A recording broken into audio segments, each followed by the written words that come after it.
આજ તો ધોરાજી વિજ્ઞાન મેળામાં ગયો અને જોયા નવા પ્રોજેક્ટ અને તેડી આવ્યો કાકાને. તો રામરામભાઈ અને 1000 સબસ્ક્રાઈબર કરવાનો ડે ચોથો. આપણે જતા હતા ધનો લઈને હુપેડી પહોંચી ગયા હતા. તો કાકા પહોંચ્યા જ નતા એટલે ઘડીક વાર બેઠા. ત્યાં તો કાકાની આવીને ખાવા મહિના હતા વિહામો.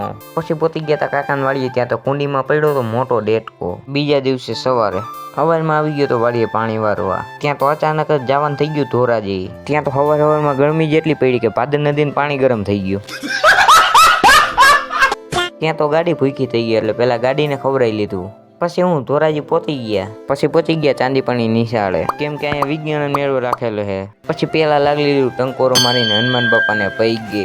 પછી ફાઇનલી આપણો પ્રોજેક્ટ લઈને વયો અંદર. ત્યાં તો આપણે જોયું પંખા વાળું ઘર. પછી હાઈવે રોડ જોઈ લીધો, ગોલ્ડન માછલી જોઈ લીધી, ભારતીય રેલવે જોઈ લીધું, રોકેટ જોઈ લીધી. બીજું માંગ્યું આપણે પછી જમવાનું ગોત લીધું. આમ તો આપણે ગીડું ખાતા નથી પણ ખાલી 10-12 જાંબુ ચાખી લીધા.